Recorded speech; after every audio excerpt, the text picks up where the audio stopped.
Listeners, before we get into the conversation further today on the Cosmic Confluence podcast, I want to ground this for all of you. We talk about resilience a lot. We praise grit, we glorify the comeback. But what we rarely talk about is the cost of holding it together for too long. Some people listening right now look successful. They are productive, respected, admired, and they're quietly unraveling. Today's guest understands that from the inside, listeners. Joe Rivera does not just talk about comebacks, he embodies one. By 25, he was pulling seven figures on Wall Street. The cars, the penthouses, the status were all there. But behind that image was addiction, spiritual emptiness, and pain that achievement could not anesthetize. His collapse was not subtle. Two overdoses, six cans of Narcan, walking out of the hospital to get high again. And yet that was not the end of his story, listeners. What followed was not just recovery, it was reinvention. Let me tell you, listeners, Joe is now an inspirational speaker, high performance strategist, and also founder of Reforge Academy, where he works with high achievers who look successful on paper, but deep down they feel disconnected from their purpose. His book, Reforge Your Life From Addiction to Assignment, is not about fixing habits, it's about reclaiming identity. So let's get on to the conversation today on the Cosmic Confluence podcast, listeners. I'm your host, Sana, and Joe. Welcome, and it's really an honor to have you here. Wow, awesome. Thank you so much for having me, man. I appreciate it. Joe, what a journey in there. Definitely. Let's first, begin with a particular word that I'm very sure many of our listeners will be kind of having flashed in their mind: resilience. And Joe, we often define resilience as ability to push through hardship. But in your life, pushing harder actually made things worse.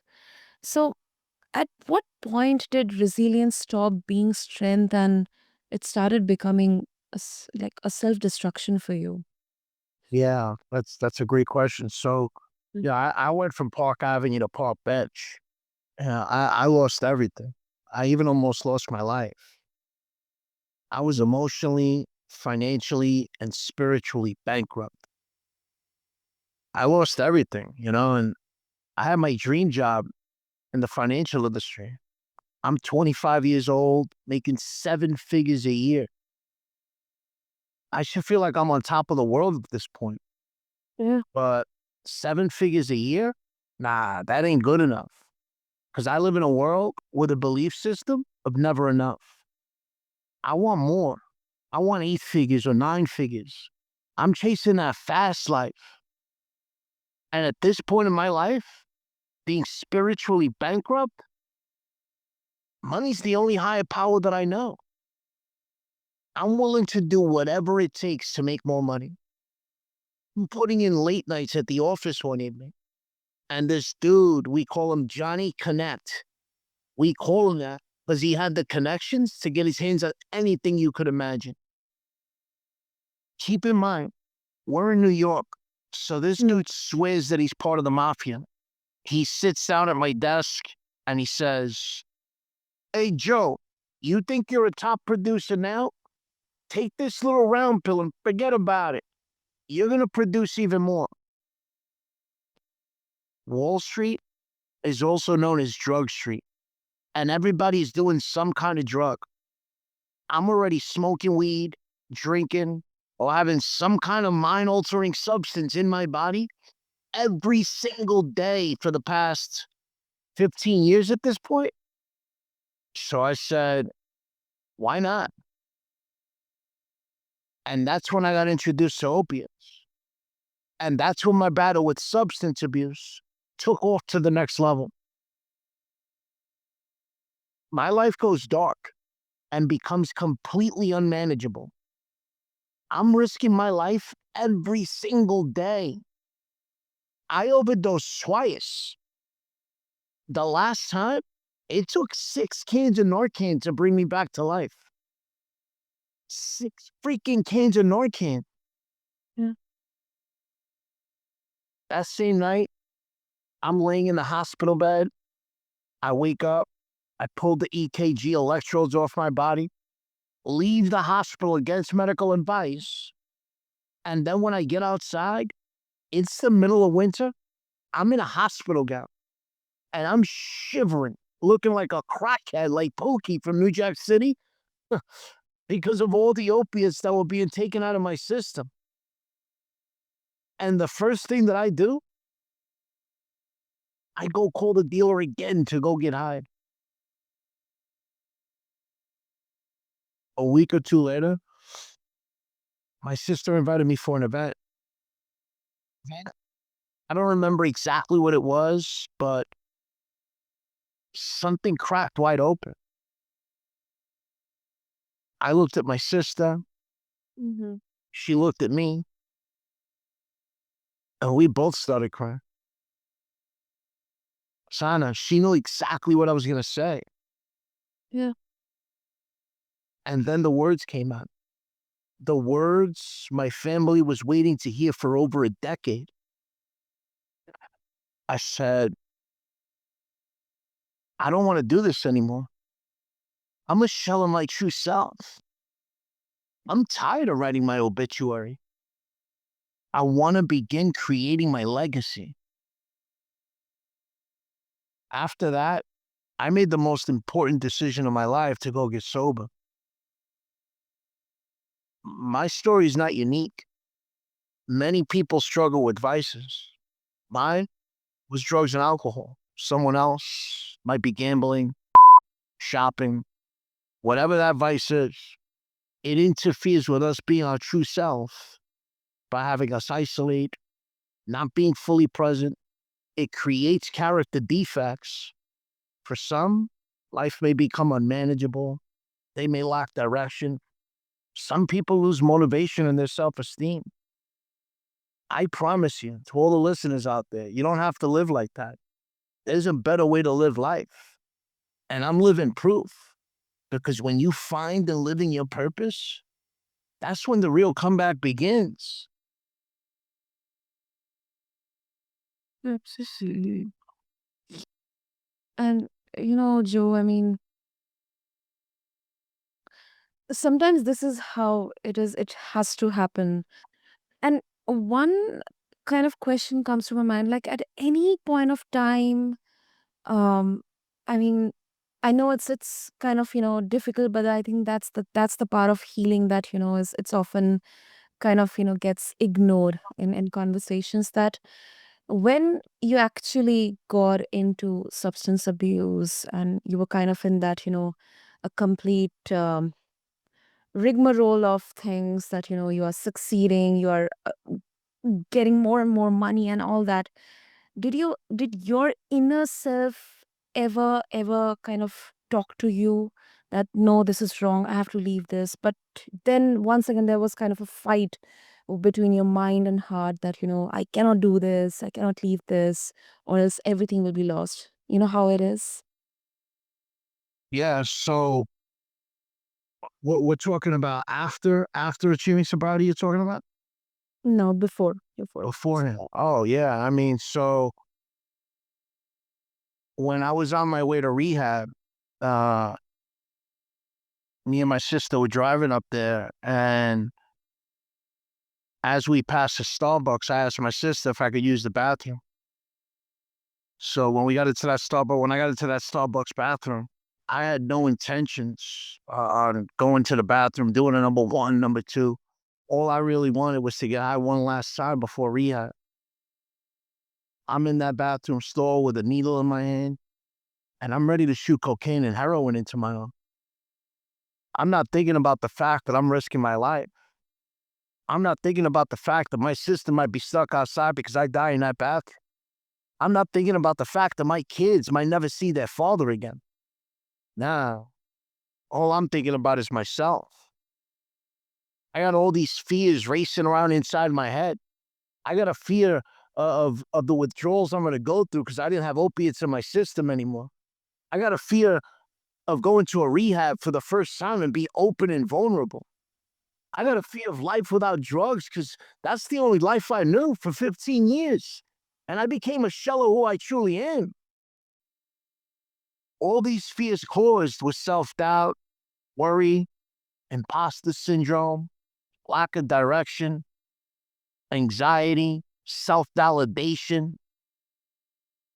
But through this journey of personal development and sobriety, I've learned that.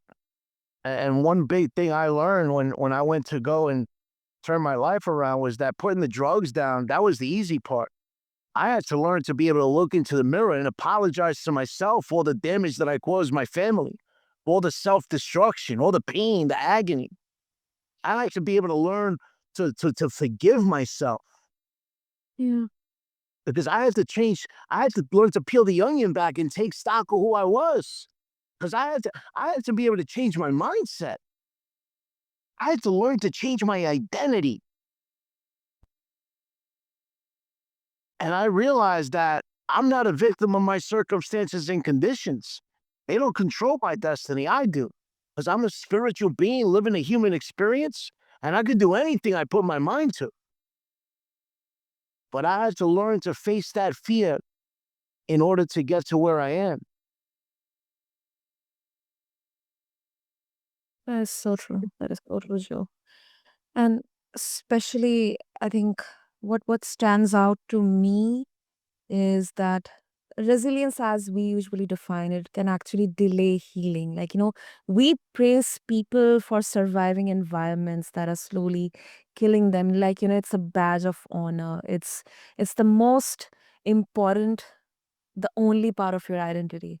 And what I realized, like, listening to you is true resilience was not about staying in the fire, but choosing to step out of it, even when that meant losing status, losing control, certainty, and identity. And I think it absolutely reframes resilience as discernment, not toughness. I mean, correct me if I'm wrong. No, no, you're right on. Adversity, overcoming adversity reveals character. Yeah, it does. It's something that we all are faced with adversity sometime in our life. And when we overcome that adversity, every time you come over any adversity in your life, you're building your perseverance muscle. Because perseverance, that's exactly what it is. It's a muscle. The more you're able to overcome it, the bigger that muscle gets. And because this ride of success, it's not a straight line to the top. Shit's gonna get up. There's gonna be bumps in the road. We gotta learn how to navigate through those bumps in the road. And that's where the growth is. And the growth is in that perseverance. So every time you're faced with something that you're thinking of running away from, you're running away from growing your perseverance muscle. You're running away from being able to capitalize in your life. Because that's what you do whenever adversity faces you. You're able to capitalize on it because there's a learning lesson inside of it. And the L in loss does it is not for loss. It's for lesson. Yeah.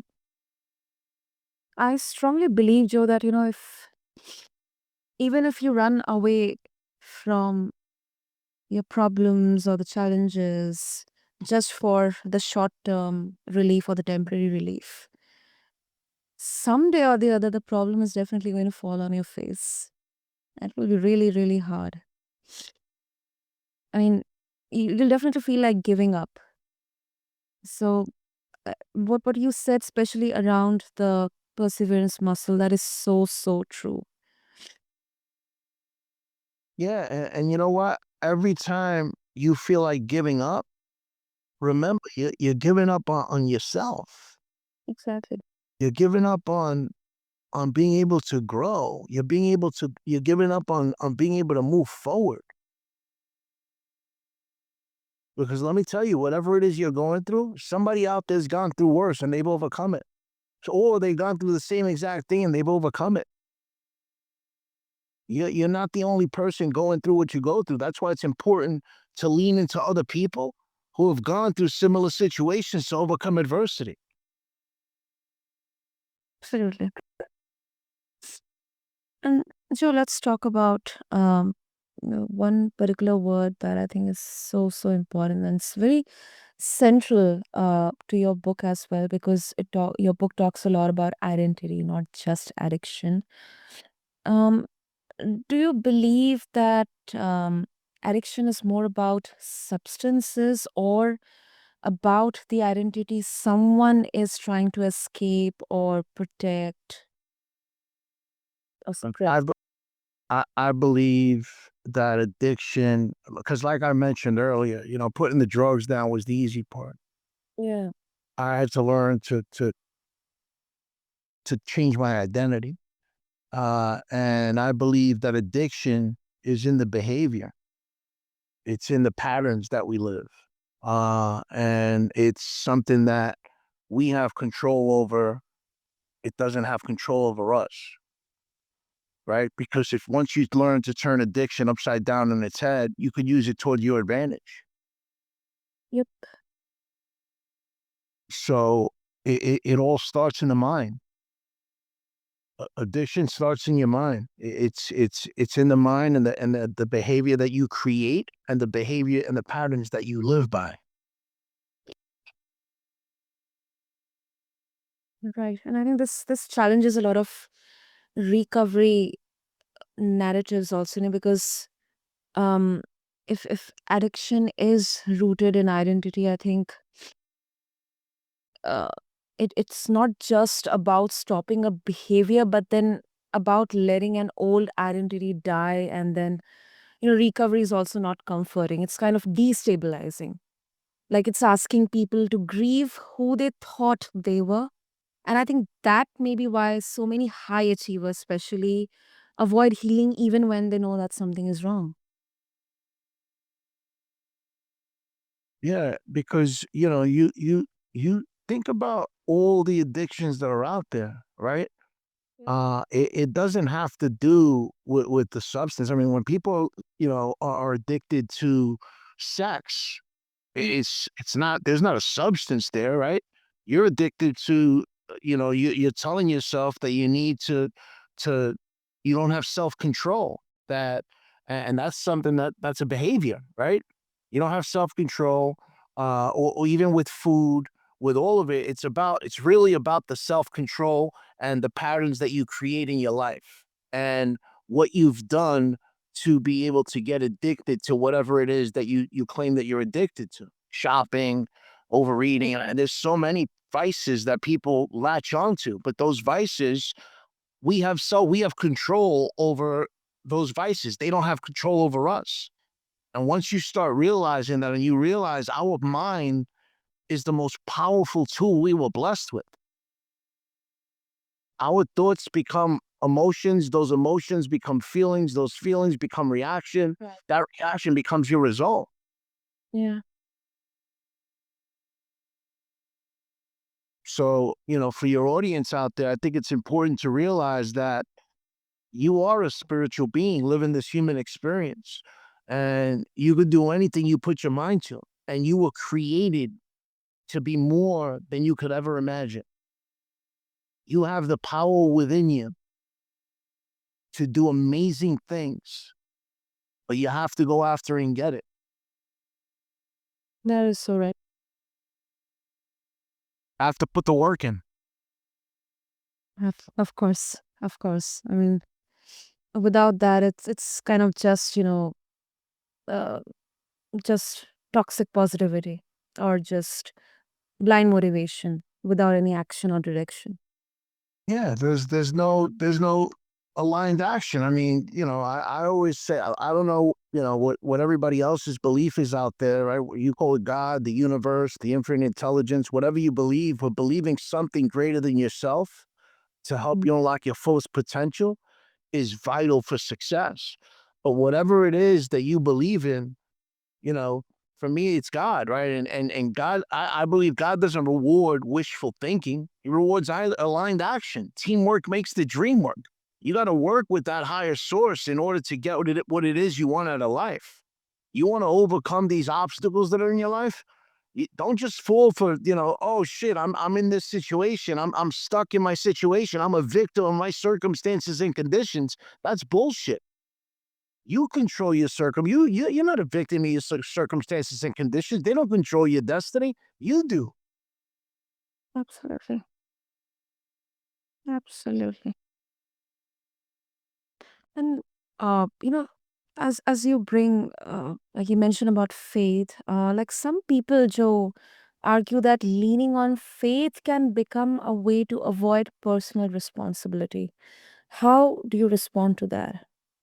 So, look, uh, I, man, it's funny to me because I'll tell you this: fear and faith could be looked at very similar. Something you can't touch, you can't feel, but you know it exists. The big difference is fear will lock you into survival mode. Faith creates legacies. Whoops. Fear will fear will lock you into survival mode. Fear also builds a prison around you. Faith, it builds empires. So I choose to lean into my faith to overcome those fears because that's where the real freedom lives. I mean, I can't even imagine, not having faith in something. That's got to be a lonely life. That's a lonely ride. I mean, think about all the successful people out there who ended up taking their life, right? I mean, you could talk about the Robin Williams of the world, the Michael Jacksons of the world, the Marilyn Monroes of the world, the Elvis Presleys, just the famous people alone.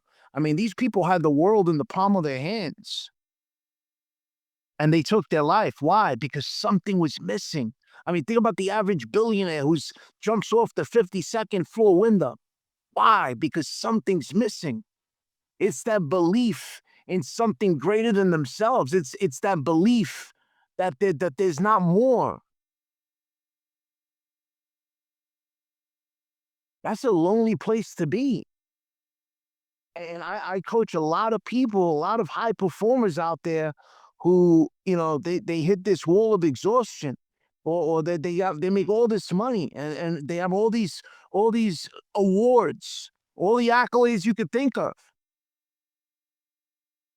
But then there's something missing.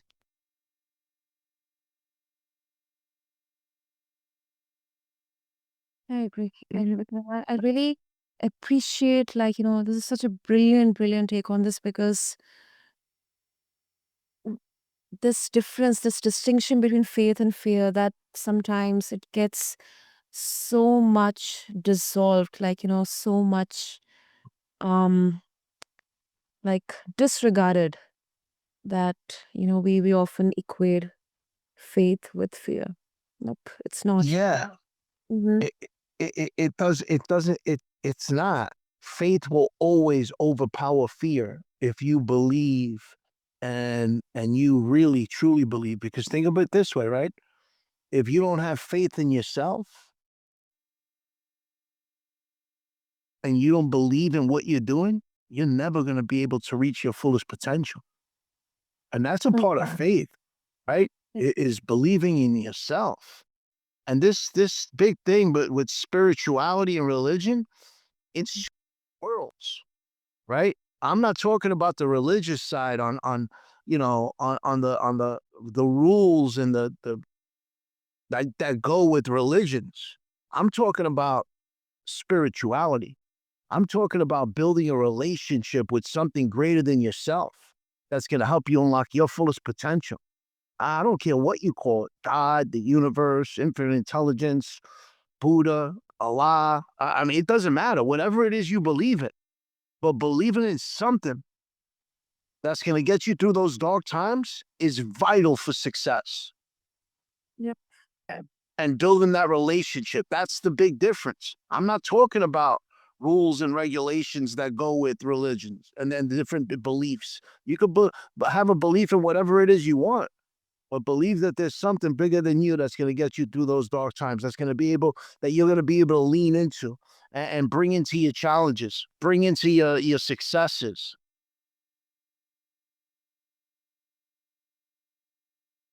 So right.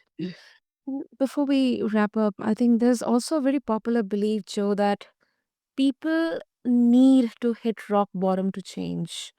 And uh, so I just, kind of, I also personally need to understand, like, do you think, Joe, that collapse is necessary for transformation? Not for everybody. Not for everybody. I mean, that was my story, right? But the reason I do what I do is so that people don't have to hit that rock bottom to be able to bounce back, right? It could just be dark times, that are gonna make that you're gonna want to change from something in your life. That the big thing with change is it's within you. You have to want it. Mm. I was sick and tired of being sick and tired. I wanted to make the change finally, because there was so many times prior to that where I tried doing it on my own, or I didn't ask for help because I allowed my ego to get in the way of me changing. Yeah. So if you could dig deep and find a way to remove your ego and say, hey, you know what? I want help with this, then you can change. You're not going to change by yourself. There's got to be a support network around you. You got to be willing to be able to remove the ego and say, hey, you know what? I don't want to do this alone. Exactly. I'm ready to make a change. I want to know someone else who changed in the same area that I'm looking to change in, and see how they made those changes and learn from them so that I can make the changes and not the same mistakes they made. It's never too late to it's never too late to change though. Yeah. This is that's the thing people got to understand. Change is always available if you're there to be able to accept it. Absolutely. Absolutely. And if someone listening to us, is still functional, but then deeply unhappy, Joe, what warning signs should they take seriously before collapse forces any change here? Life being unmanageable. I mean, when life is unmanageable, that is collapse, though, right? And it looks different for everybody. My bottom was two overdoses. The last one, 6 hands of Narcan, and I was sick and tired of being sick and tired. Somebody else's bottom could be, something completely different. They lose $1 million. My bottom was just so happy that I lost more than 1 million and overdosed and almost died. But everyone's is different. Someone else could be a divorce. Yep. Someone else could be another type of near death experience. So there's so many different ways that somebody hits a bottom. But the point is, when you start realizing that things are spiraling, you better go get help in whatever it is you do. When you start realizing that, man, I'm not who I was a year ago. I'm not who I was 6 months ago. I'm not who I was 5 years ago.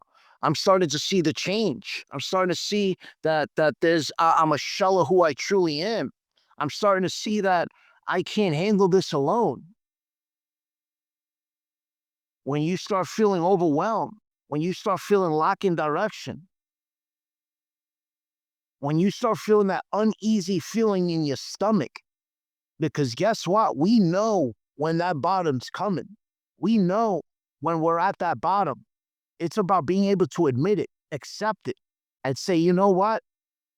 I got to get help on this. It could be with your business, it could be with your relationships, it could be with your finances, it could be with your health, whatever domain of it is in your life. You know when things are unraveling. Those signs are there. It's about not ignoring the signs.